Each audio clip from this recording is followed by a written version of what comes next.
لەم تەوەرەدا باس لە سازکردنی دیدارێک دەکەین کە سپەی لە هەڵەبجە بەڕێوە دەچێت. لەم دیدارەدا باس لە لایەنە جیاوازەکانی ژیانکردن هەم لە ڕووی نووسین هەم ئەدەب و هەم تەواوی لایەنەکانی دیکەی مامۆستا بابە شێخ ڕەسوول دەکەین. دیارە ئابانچ لەم دیدارە جارێکی دیکە دەستبردنە و خوێندنەوەیە بۆ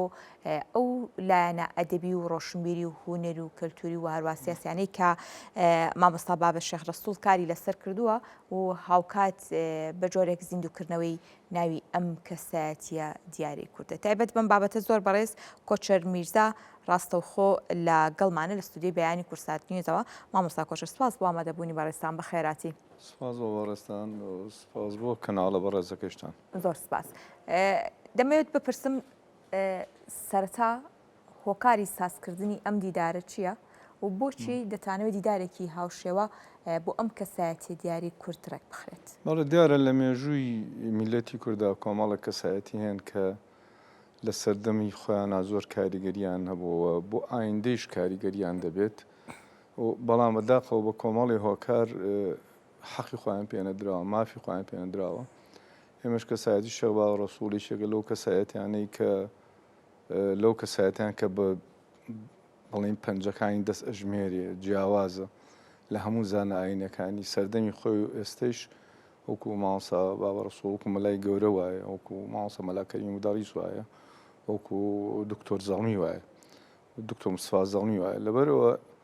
ئەم کەسە جیازە تاو ئێستا ڕەنگە زۆرێک لە ڕۆشنبیران حتا زۆرێک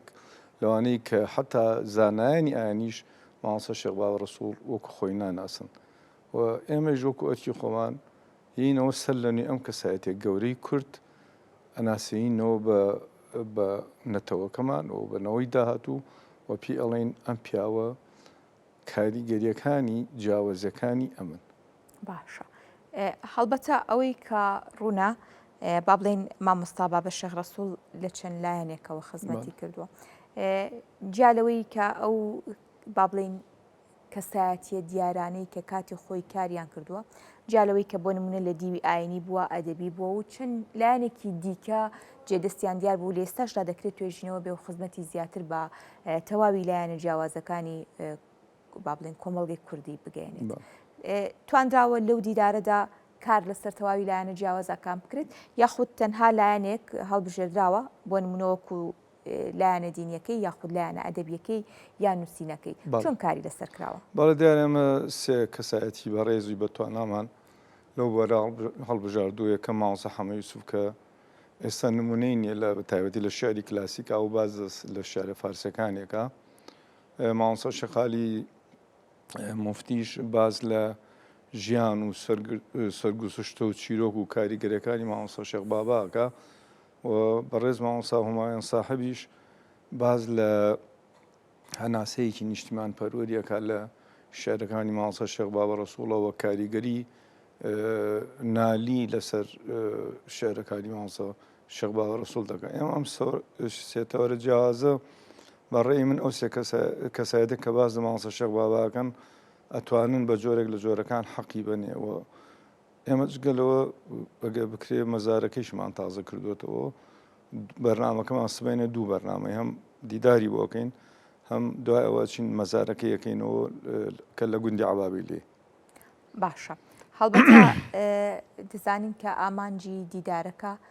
جالەوەی کە بۆ ناساننەوەی یاخود زیندووکردنەوەی ناوی ئەم کەسایەتی و بەرهەمەکانیەتی دەکرێت هەندێک کات کاریگەری هەبێت بۆ دووبارە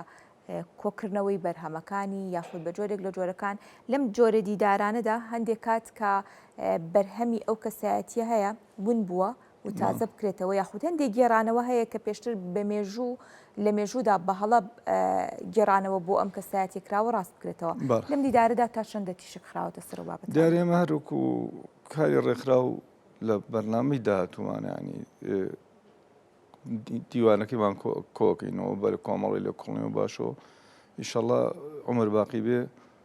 لە ساڵی ئایندەدا ئەم دیوانە بە جوانترین و ڕێک و پێکترین شێواز بە چاپی ئەگەێنین و ئێمە نامانێت خۆتان ئەزان دیوان کاری وردێوێت لێ کۆڵینەوە کاری وردێوێت نامانە ئیشی خێرایی بۆ بکەین و بۆیە فریای ئەم دیدارە نەکەوتووە ویسوانە لەسەر خۆکاری لەسەر بکەین بۆی بتوانین بۆنەوەکانی داهات و بزان ئەم پیاوە چ پیاەکە بەڵام منەمێ زیاتر لە ڕاستی قسە لەسەر مامۆستا شێخ باوە ڕەسوول لە ساڵ 1986 لەدایک بووە لە ساڵ 1944 مردووە یعنی تقریبا 90 ساڵ لەمە پێش مردووە بە نمونە من ئەگەر بۆ غەڵەت نەکەم ینی جیهانبینی مامۆستا باوە ڕەسوول ئەوەیە کە وەکو زانای جگەلەوەی کە مەسەن کابرایەکی عاریف بووە متەسەوف بووە جیهانبینی زۆر کوردانەی هەبوو ینی لەگەڵ ئەوە کە ڕەفیقی کەسایەتی وەکو مامۆستا بێخود بووە لە هەمان کاتە ڕەفیق کەسایەتی وەکو مامۆستا گۆران کە ئەو کاتە هەڵەبجا بووە ڕەفیقی مامۆستا گۆران بووە ینی مامۆستا شێخ باوە ڕەسوول ئەگەر سەیری دیوانی بێخود بگەی کاتێک کە لە چەند شوێنێکە مامۆستا باوە ڕەسوول ئەلاوێنێتەوە شێری بەسەرا ئەڵێ تۆ ئەزانی بەگاڵتە نییە شاعرێکی وەکو بێخود یەشێت لە چەند شوێنێکە ئاماژە بە گەورەی ئەم کەسایەتیەکە بەڵام خەڵک تاو ئێستا دانەنیشۆ پرسێ بۆچی مەسەن بێخود بۆچی ئەم شعرانەی بەم هینەوە بەم ینی گەرم و کەف و کوڵیە و تۆ بەسەر شێخ باوە ڕەسووڵە لەم دیدارەدا بە دووادا چوون بۆ بابەتە کراوە بەڵێ تەوان ئەوانە هەموو باسی لەسەرەکەیەوە دواتر بە وردەکاری زیاتر باسیەوە شێخ باوە ڕەسوول جیاوازەکەی ڕەنگە وەکو زانایەکی ئاینی جیهانبینیی کوردانەی هەیە ینی واقعی کۆمەڵگاکەی خۆی ئەزانێ بۆ نمونە سەیری ئەگەر ئەم دوو دیارە شعرە بکەین ئەم دوو دیارە شعرە مەسەن شێخ باوە ڕەسوول لە تەواوە شەرەی دوور درێژی نیشتیمانی مامۆستا شێخ باوە ڕەسوولە بە ناوی ناتقەی حاڵی وەتەن لەم دوو دیێڕاڵێ بەعزە ئەشخاصێ مەیلی لە خورما خواردنە زائقەی بەعزێکی تر مەیلی ترێ و هەنجیر ئەکا کەعبە کەس نابێ بە کوردی ناوی کوردستان ئەبەم پێی بڵێن واعیز بە تورکی بۆچی من تەکفیرەکە یعنی کەسێک تقریبا 100 ساڵ لەمە پێش هاتوێ ئێستەیش ئێمە ینی ئێمە تەکفیرمانەکەم بە ناوێت کە بە مامۆستا شێخ باوە ڕەسوول ئەڵێ بەوانەی کە وەعزەڵێن کە وەعزی خەڵکە ئامۆژگاریەکەن کەعبە کەس نابێن بە کوردی ناوی کوردستان بەرم بۆچی بە تورکی ئەویەت و من تەکفیرەکە ئەمە مەسەن لە کوردستانی تورکیا بۆ نمونە تا ئیسە کورد توانایی هەتا بە کوردی قسەکردنی نییە ئەم زانە ئاینیە دەرکی بەمە کردووە هەستی بەمە کردووە لەبەرەوە ئێمە زۆر ئەمانەیە لە ڕاگەیاندنەکان حتا ڕۆشنبیرەکان حتا زانایانی ئانی ئەم پیاوە گەورە بناسن و لێکۆڵنەوەی زۆر وردوکردن و پشکنی زۆر بۆ ئەوەی حەقی خۆی بێنێ خاڵی کەشەیەکە ئەم پیاوە فەرامۆی بەداخەوە لە کۆمەڵگەی کوردی ئێمە کێشەیەکە ئەگە مەسەن کەسێ مناڵێکی نەبێ لە دوای خۆی کاری لەسەر بکە یان بنەماڵەیەکی بەدەسەڵات و خاوەنددار و پێگەیەکی کۆمەڵایەتی نەبێ یان پێگەیەکی مادی نەبێ بە جۆرێک لە جۆرەکان فەرامۆشەکرێ ئەم پیاوە گەورە هۆکاری ئەوەی هەم کەسی مەسەن لە ماڵەکەی خۆیان مناڵی هەبوو بەس مناڵەکان بە ڕێچکەی خۆیان دەچوون یان کەسێکی بنەماڵی هەیە بنەماڵەکەی بە دوایان دەچوون کەسی بڵێن وەکو مادی لە ڕووی مادیۆ کەسی دەوڵەمەند و ئەوانە نەبوو لەبەر ئەوە ئەم کەسایەتیە بۆ جۆرە فەرامۆش کراوە ئێمەش بەلامانەوە گرنگە لە ڕاستی ئەم کەسایەتیە لە ناو کووردا وکوتم یەشێکە لەو کەسایەتیانەی کە لە بەپەنجەکانی دەچەژمێرێن و دووبارەبوونەوەی ئەم جۆرە کەسایەتیانش زۆر ئاسان نیە لە ناو میلەتانە باشە هەڵبەتە باسەدەوە کرد کە لە دیدارەکەدا چەند لایەنێکی ژیانی ئەم کەسایەتی هەڵبژێرداوە کە خوێنەوە بە دوواداچوونی وردی بۆ دەکرێت هەڵبەتە لە پاش با بڵین ئەوەی کە لەلایەنی ئەدەبی و هاوکات دیوە نیشتیمانەکەی و لایەنەکانی دیکەی کە لەم دیدارەدا کاری لەسەر دێت ڕاستپاردە و دەرئەنجام تایبەت بە با بڵین ئەم کەسایەتیە دەخرێتە ڕوو چۆن کار لەسەر ئەم بابەتانە دەکەن وەڵی جارێ ئێمە تەبان کاتێک بە هەر کەسێکە هەیەم هەر ڕێکخراوێ یان هەر گروپێک کارێکە بە دەرئەنجام کۆمەڵی ئامانجێکە ینی ئەبێت تۆ ئێمە ئیشەکەمان لە دوو شتا کۆبۆتەوە یانی دوو کارە لە یەک ڕۆژە یەکەم دیدارێک بۆ ئەوەی تەواوی تیش خوێنە سەر تەواوی لایەنەکانی کەسایەتێکە و بە ئامادەبوان و بۆ دوجاریش ئێمە ئەم هینە تۆمارەکەینەوە بە نووسین بڵاویەکەینەوە بە تۆ گردەی ڤیدیۆی ئەوانە بڵاویەکەینەوە ئەمە ڕاستەخۆ کاریگەری لەسەر کەناڵەکانی ڕاگەیاندن دێن کاری لەسەرەکەن ئەمە ڕاستەخۆ خۆتەزانی دنیای ئێستا دنیایەکە لە لەحزەیەکە بە هەموو دنیا ئەم شتانە بڵاوە بێتەوە ڕاستەخۆ کاریگەریە بێ کەسایەتەکە کاتێک کە تۆ لەم ڕوانەوە لە ڕێگەی ئەم کەسایەتی بتوانانەوە ئایناسی ئەو کەسایەتیان ناسی لە تۆ ئەوان لە ڕووی بابەتەکانیان ئەتوانن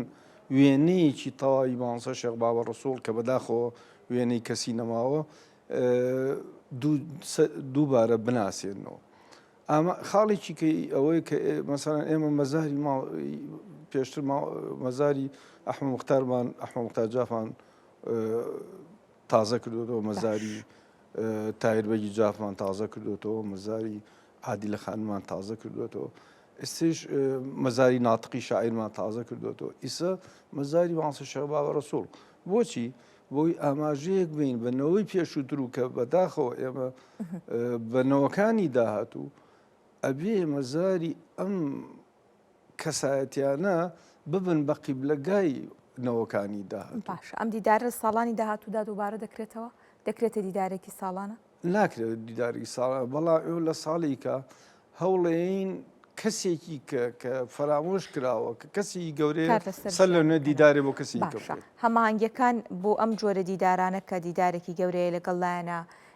زانستی و ئەکادمیەکان لەگەڵ ناوەندەکان لەگەڵ زانکۆکان و ئەو ڕێکخراوانی کە لەسەر با بڵێن لایەنە جیاوازەکانی کەسایەتیەکان کار دەکەن ئەم هەماهەنگێت دروست بووە؟ بێگومان ئێمە هەماهەنگیمان لەگەڵ زیاتر وەکو لە ئاسی تاکایە لەگەڵ ئەو کەسایەتیانەی کە لە ڕووی ئەکادیمی و توانایەکیان هەیە لەسەر فڵان بابەت قسە بکەن. ئێمە حتا لەگەڵ مەسەڵەن زانکۆیشە لەگەڵ زانکۆی هەڵەبجا لەگەڵ زۆرێک لە ئەکادیمیەکانی زانکۆی هەڵەبجا کە خۆیان ئەندامی ڕێکخراوەکە ئێمەن دائیمەن پەیوەندیمانەیە و کار هەماهەنگیمانەیە کە چۆن کار لەسەر کەسایەتەکانیان لەسەر ناوچێکە بکەین. بەڵێ زۆر سپاس بە بەڕێستان، سپاس بۆ کۆچەر میرزا کە بەڕێزیان بۆ کوڕەخەری دیداری مامۆستا بابە شێخ ڕەسوڵ لە ئەستودیۆ بەیانی کورسانی ئێسمیان بوون. سپاس دووبارە بەڕێستان بەخێراتی شێخ بابە ڕەسوڵ بەخێراتی.